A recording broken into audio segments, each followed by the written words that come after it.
Ethan Caldwell stood in the doorway of their bedroom, frozen by words he never imagined hearing. The Damascus evening stretched through the windows, casting long shadows across the marble floors of their villa. Clara sat at her vanity, her blonde, wavy hair catching the amber light as she removed her jewelry with deliberate precision. "What did you just say?" His voice barely rose above a whisper. Clara's green eyes met his in the mirror's reflection. "You heard me, Ethan. You'll never be Lila's true father. Stop pretending you are." 10 years. 10 years of bedtime stories, scraped knees, parent-teacher meetings, and birthday parties. 10 years of loving a child who called him Baba before she could properly form sentences. The weight of those years crashed down on his chest like stone. "She's 7 years old, Clara. I've been her father since she was learning to walk. What brought this on?" Ethan's hands trembled as he loosened his tie. Clara turned to face him, her expression cold in a way he'd never seen. "Rashid called today. He wants to be part of Lila's life again." Rashid, Clara's ex-husband, a man who'd abandoned them before Lila's second birthday, disappearing to Dubai without a backward glance. A man who'd sent exactly 3 birthday cards in 5 years. "And you're considering this?" Ethan's voice cracked. "After everything?" "He's her biological father, Ethan. That means something. It means everything." Clara stood, her silk robe flowing around her like water. "You've been wonderful, truly, but blood is blood. You need to understand your place in this family." The bedroom suddenly felt suffocating. The photographs on the walls, Lila's first day of school with Ethan holding her hand, family vacations to Palmyra, her learning to ride a bicycle with his patient guidance, all seemed to mock him now. "My place?" Ethan's voice hardened. "I've been here every single day, every fever, every nightmare, every small victory. Where was your precious blood then?" Clara's jaw tightened. "Don't make this ugly, Ethan. I'm trying to do what's best for my daughter." "Our daughter," he corrected, but the words felt hollow even as he spoke them. That night, Ethan slept in the guest room, staring at the ceiling until dawn broke over Damascus, wondering if love could ever be enough when biology drew its lines in the sand. The following weeks transformed their home into a museum of unspoken tension. Ethan moved through the routines mechanically, preparing breakfast, driving Lila to school, reviewing quarterly reports for his architectural firm. But the joy had drained from these moments like color from old photographs. Clara had grown distant, spending evenings on lengthy phone calls that she ended abruptly when he entered the room. She'd started dressing differently too, wearing the designer clothes Rashid had once bought her, clothes that had gathered dust in the back of her closet for years. But it was Lila who kept Ethan anchored to something real. On a Thursday afternoon, he found a folded paper tucked into his briefcase. Crayon drawings covered both sides, a stick figure family holding hands. Above the tallest figure in Lila's careful Arabic script, "Afdal Baba fi el Alam," best Baba in the world. Small hearts surrounded the words in rainbow colors. His throat tightened as he traced the uneven letters with his finger. That evening, Lila appeared at his study door, clutching her favorite storybook, the one about the nightingale and the rose they'd read together hundreds of times. "Baba, will you read to me?"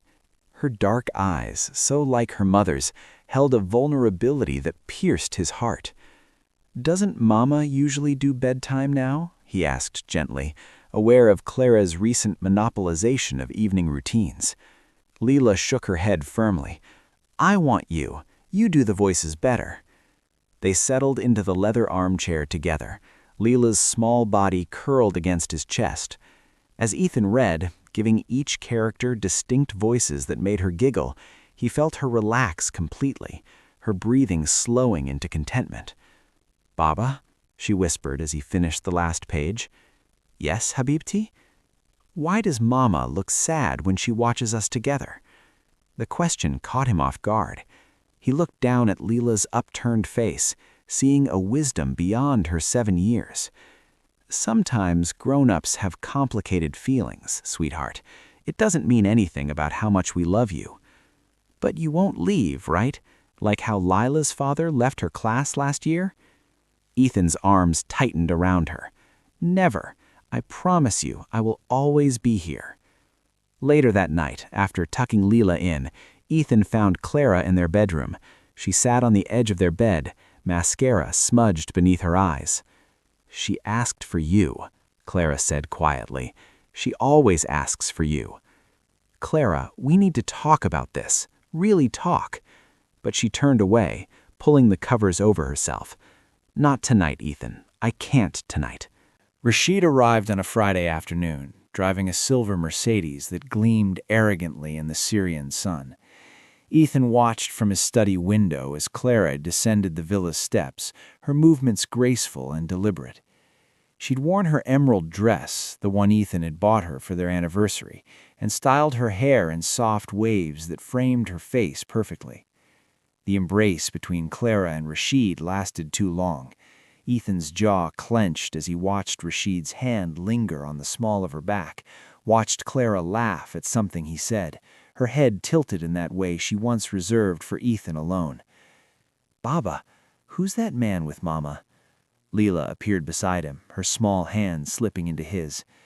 That's Rashid, your mother's friend."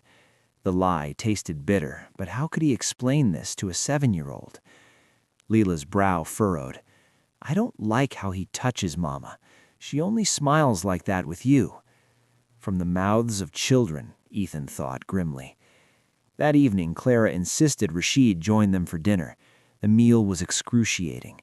Rashid dominated the conversation with stories of his Dubai real estate empire, his yacht, his connections to royal families. He barely acknowledged Leela's presence until dessert, when he suddenly turned his attention to her with forced enthusiasm. "So, little one, do you remember your real father?" The question hung in the air like poison. Leela's eyes widened, darting between Rashid and Ethan. "My Baba is right here," she said firmly, pointing at Ethan. Rashid's smile tightened. "I mean your actual father, the one who gave you life." "Rashid, that's enough," Ethan warned, his voice low and dangerous. "I'm simply trying to establish a relationship with my daughter." Rashid's tone dripped with condescension. "Surely you can understand that, Mr. Caldwell, or should I say the temporary guardian?" Clara placed her hand on Rashid's arm. "Perhaps we should discuss this privately." "Why?" demanded Ethan. "So you can plan how to erase me from Leela's life? I'd rather hear it now." The argument that followed shattered the evening. Voices rose, accusations flew. Leela fled to her room in tears. Finally, Ethan stood, his chair scraping harshly against the floor. "I won't be complicit in this charade. When you're ready to remember what family actually means, Clara, you know where to find me." He spent that night driving through Damascus, the ancient city's lights blurring through his unshed tears. At 3 a.m, Ethan's phone rang. Clara's name illuminated the screen. He almost didn't answer. "Ethan, please come home. It's Leela. She won't stop crying. She's asking for you, only you." He broke every speed limit getting back. He found Leela curled in Clara's arms, her small body racked with sobs that seemed too large for her fragile frame. "Baba." She launched herself at him the moment he entered, clinging to him with desperate strength. "You came back. You came back." "Of course I came back, Habibti. Always." He held her close, feeling her tears soak through his shirt. "She had a nightmare," Clara explained, her voice thick with emotion. "She dreamed you left us, like Rashid did. She's been inconsolable." Ethan carried Leela to her bed, lying beside her as he had countless nights before. He stroked her hair, whispering reassurances in Arabic and English until her breathing finally steadied. "I heard you and Mama fighting because of that man. I don't want him here, Baba. I only want you." "Shh, sweetheart. Rest now. We'll figure everything out."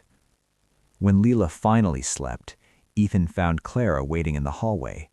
The moonlight revealed tear-streaked cheeks and an expression of profound devastation. "I've been a fool, a complete fool." They moved to the terrace, the Damascus night wrapping around them. Clara's hands trembled as she spoke. "Rashid called me 6 weeks ago. He was charming, apologetic. He said he'd made the biggest mistake of his life leaving us. He wanted to make amends, to be a family again." I laughed bitterly. I thought maybe Leela deserved to know her biological father, that maybe I'd been selfish keeping him away. "So you pushed me away to make room for him," Ethan said, the hurt still raw. "I thought it would be easier, cleaner, if you stepped back, if Leela could bond with Rashid." Clara's voice broke.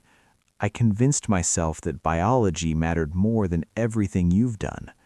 God, Ethan, I was so wrong." "What changed?"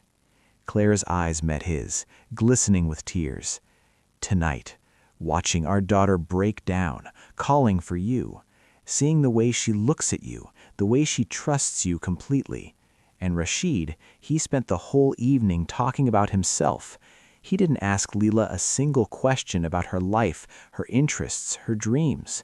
He doesn't know she's allergic to strawberries, or that she loves astronomy, or that she wants to be an architect like you." She stepped closer, her voice urgent. "You know everything, Ethan, every small detail that makes her who she is, because you've been there. You've been present and patient and loving every single day. That's what makes you her father. Not genetics, not biology. Love, choice, commitment." Ethan felt something break open in his chest. Anger, hurt, but also hope. "I told Rashid to leave," Clara continued.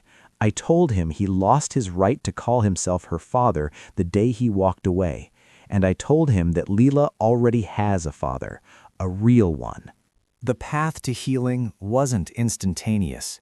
Trust, once fractured, required patient reconstruction, like the ancient mosaics Ethan studied in his architectural work, each small piece carefully placed until the whole image emerged. Clara began therapy, working through her own insecurities about providing Lila with a complete family. She'd been carrying guilt about Rashid's abandonment, somehow believing she'd failed their daughter by choosing the wrong man initially. The therapist helped her understand that Ethan's presence, his choice to love them both, was the opposite of failure. Ethan returned to their bedroom, but they took things slowly. One evening, after putting Lila to bed together, Clara found him on the terrace, reviewing blueprints. "May I join you?" she asked softly. He nodded, and she settled beside him, close enough that their shoulders touched. The familiar warmth of her presence stirred something in him, longing mixed with caution. "I've been thinking about what you said, Ethan, about being there for every fever, every nightmare. I took that for granted, Ethan. I took you for granted." She turned to face him, her green eyes luminous in the starlight. "I want to make this right, not with grand gestures, but with truth, with appreciation, with showing you every day that you are Lila's father, my husband, and the foundation of this family." Ethan set aside his papers. "I need you to understand something, Clara. I didn't fall in love with you and then learn to love Lila. I fell in love with both of you, the whole package. Being her father isn't a role I'm playing or a duty I'm fulfilling. It's who I am." "I know that now," she whispered. "I see it in the way she lights up when you come home, and how she saves her best stories for you, and how she wants to build things just like her Baba." Clara reached for his hand, lacing their fingers together. "I almost destroyed the most beautiful thing in my life because I was scared. Scared that maybe I didn't deserve this happiness, that maybe the universe would take it away like it did before." "So you pushed it away first?" Ethan asked gently. "Exactly. How pathetic is that?" She laughed, but tears streamed down her face. "Ethan, I love you.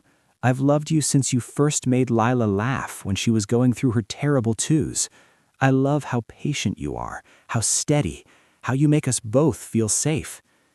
Ethan pulled her close, breathing in the jasmine scent of her hair. "I love you too, both of you. That never changed, even when it hurt." They sat together in comfortable silence until Clara spoke again. "Make love to me, Ethan. Not because we're trying to fix everything tonight, but because I want to feel close to you again. Because I've missed you. All of you." He led her to their bedroom, closing the door softly. What followed was tender and slow, a rediscovery of familiar territory made new by vulnerability. Clara's fingers traced the lines of his face as if memorizing them. Ethan kissed away her tears, then found her lips, the connection electric after weeks of distance. They undressed each other with reverent care, skin against skin erasing the space that had grown between them. When they finally came together, it felt like coming home, passionate but also healing, physical but deeply emotional. Clara whispered his name like a prayer, and Ethan held her as if she were something precious he'd almost lost. Afterwards, tangled in sheets and moonlight, Clara rested her head on Ethan's chest. "We're going to be okay, aren't we? We already are. We already are home."